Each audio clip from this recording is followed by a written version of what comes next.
Hello, welcome back to cute and easy craft. നമുക്ക് കുറച്ച് home made stickers ഉണ്ടാക്കിയാലോ? അപ്പോൾ ആദ്യം ഒരു പേപ്പറിൽ നമുക്ക് ഇഷ്ടപ്പെട്ട സ്റ്റിക്കേഴ്സൊക്കെ വരച്ചെടുക്കാം. എന്നിട്ടൊരു പെന്നോ അല്ലെങ്കിൽ ഇതുപോലത്തെ മാർക്കറോ ഉണ്ടെങ്കിൽ അത് വെച്ചൊന്ന് ഔട്ട്ലൈൻ ചെയ്യാം. അപ്പോൾ എൻ്റെ വീഡിയോസൊക്കെ ആദ്യമായിട്ട് കാണുന്നവരാണെങ്കിൽ ഒന്ന് സബ്സ്ക്രൈബ് ചെയ്ത് സപ്പോർട്ട് ചെയ്യണേ. ഞാനിടുന്ന വീഡിയോസൊക്കെ ഇഷ്ടമായ ലൈക്ക് ചെയ്യാനും കമൻറ്റ് ചെയ്യാനും മറക്കല്ലേ. പിന്നെ ഈസി ആയിട്ടുള്ള ക്രാഫ്റ്റ് ഐഡിയാസൊക്കെ ചെയ്ത വീഡിയോസ് ഞാൻ ഷോർട്സ് ആയിട്ട് ഇട്ടിട്ടുണ്ട്. കാണാത്തവരുണ്ടെങ്കിൽ അതൊക്കെ ഒന്ന് കണ്ടു നോക്കണേ. ഇനി ക്രാഫ്റ്റ് റിലേറ്റഡ് ആയിട്ടുള്ള എന്ത് വീഡിയോ വേണമെന്ന് നിങ്ങൾ കമൻറ്റ് ചെയ്യണേ. അപ്പോൾ നമ്മുടെ സ്റ്റിക്കേഴ്സിനൊക്കെ ഇതുപോലെ ഔട്ട്ലൈൻ ചെയ്ത് കൊടുക്കണം.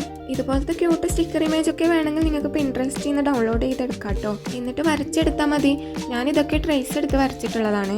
നമ്മുടെ നോർമൽ സ്കെച്ച് ഉപയോഗിച്ച് ഔട്ട്ലൈൻ ചെയ്യാതിരിക്കുന്നത് നല്ലത്. സ്കെച്ച് കൊണ്ടാണ് വരച്ചതെങ്കിൽ നമ്മൾ കളർ ചെയ്യുമ്പോൾ അത് മൊത്തത്തിൽ സ്പ്രെഡ് ആയിട്ട് നമ്മുടെ പിക്ചേഴ്സൊക്കെ ബോർ ആവാനുള്ള ചാൻസ് ഉണ്ട്. അതുകൊണ്ട് ഒരു പെന്നോ അല്ലെങ്കിൽ ഇതുപോലത്തെ ഒരു പെർമനൻറ്റ് മാർക്കറോ ഉണ്ടെങ്കിൽ എടുക്കാം കേട്ടോ.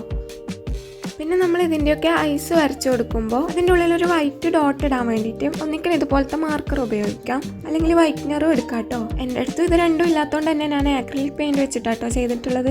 ഒരു പെൻസിലോ അല്ലെങ്കിൽ ഒരു ടൂത്ത് പിക്കോ എടുത്ത് അതിൻ്റെ അറ്റത്തെ ആക്രിലിക് പെയിൻറ് ആക്കി കൊടുക്കുക. എന്നിട്ട് അതിൻ്റെ കണ്ണിലൊക്കെ ഇങ്ങനെ വെച്ച് കൊടുത്താൽ മതി. ഇത് ചെറിയ ഇമേജസ് ആയതുകൊണ്ടാട്ടോ ഞാൻ ഇങ്ങനെ ചെയ്തത്. വലിയ ഇമേജ് ആണെങ്കിൽ നമുക്ക് അവിടെ വൈറ്റ് വിട്ട് വെച്ചിട്ട് ബാക്കി ബ്ലാക്ക് മാർക്കർ കൊണ്ട് വരച്ചാൽ മതി കേട്ടോ. ഇനി നമ്മൾ പെൻസിൽ കൊണ്ട് വരച്ചതൊക്കെ ഒന്ന് ഇറേസ് ചെയ്ത് കൊടുക്കാം. എന്നിട്ട് നമുക്ക് കളർ ചെയ്യാൻ ഇതുപോലെ കളർ പെൻസിലോ അല്ലെങ്കിൽ ബ്രഷ് പെന്നോ ഉപയോഗിച്ച് കളർ ചെയ്യുന്നതാട്ടോ നല്ലത്. സ്കെച്ച് ഉപയോഗിച്ച് ചെയ്യുമ്പോൾ ഭയങ്കര ഡാർക്കായിട്ട് എനിക്ക് തോന്നിയിട്ടുണ്ട്. അതുകൊണ്ട് ഞാൻ കളർ പെൻസിലുണ്ടാട്ടോ ചെയ്യുന്നത്.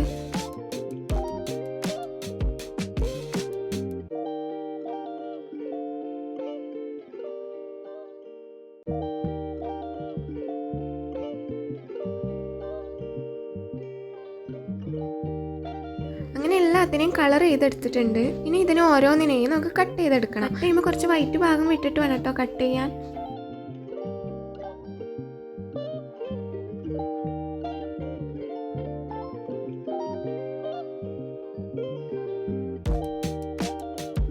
ഇനി കട്ട് ചെയ്തതിനെയൊക്കെ നമുക്ക് സെല്ലോ ടേപ്പിലേക്ക് ഒന്ന് ഒട്ടിച്ചെടുക്കണം. ഇത് രണ്ട് മെത്തേഡിൽ ചെയ്യാട്ടോ. ഒന്നിക്കൽ നിങ്ങൾക്ക് ബട്ടർ പേപ്പറിൽ വെച്ചിട്ട് അതിന് മുകളിലായിട്ട് സെല്ലോ ടേപ്പ് ഒട്ടിക്കുക. എന്നിട്ട് അതിന് മേലെ നമ്മൾ സ്റ്റിക്കർ വെച്ച് അതിന് മേലെ ഒന്നുകൂടി സെല്ലോ ടേപ്പ് വെച്ച് കട്ട് ചെയ്തെടുക്കാം കേട്ടോ. അല്ലെങ്കിൽ ഞാനിപ്പോൾ ചെയ്യുന്നത് പോലെ ടാപ്പിൽ നിന്ന് ഇതിനെ കട്ട് ചെയ്തെടുക്കണം. ഇത് കുറച്ച് പണിയാണ് ടാപ്പിൽ നിന്ന് കട്ട് ചെയ്തെടുക്കാൻ. ഇതിനെ ഒരു ട്രാൻസ്പെറൻറ്റ് ഷീറ്റിലേക്ക് ഒട്ടിച്ചു കൊടുക്കാം. അപ്പോൾ ഞാൻ എല്ലാത്തിനെയും ഇതുപോലെ ട്രാൻസ്പെറൻറ്റ് ഷീറ്റിലേക്ക് ഒട്ടിച്ചെടുക്കുന്നുണ്ട്.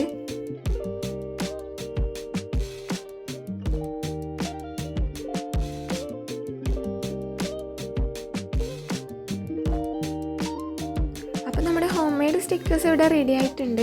ഇനി ഞാനൊരു ബുക്കിലേക്ക് ഇതിനെ ഒട്ടിച്ച് നോക്കുന്നുണ്ട് കേട്ടോ. ഈ മിനി ബുക്ക് ഉണ്ടാക്കുന്ന വീഡിയോ ഞാൻ ഷോർട്സ് വീഡിയോ ആയിട്ട് ഇട്ടിട്ടുണ്ട് കേട്ടോ. അപ്പോൾ നമ്മുടെ ഹോം മെയ്ഡ് സ്റ്റിക്കർ എങ്ങനെയുണ്ടെന്ന് കമൻറ്റ് ചെയ്യണേ. വീഡിയോ ഇഷ്ടമായ സബ്സ്ക്രൈബ് ചെയ്ത് സപ്പോർട്ട് ചെയ്യാനും മറക്കല്ലേ. അപ്പം ഇനി അടുത്ത വീഡിയോയിൽ കാണാം കേട്ടോ. Bye bye.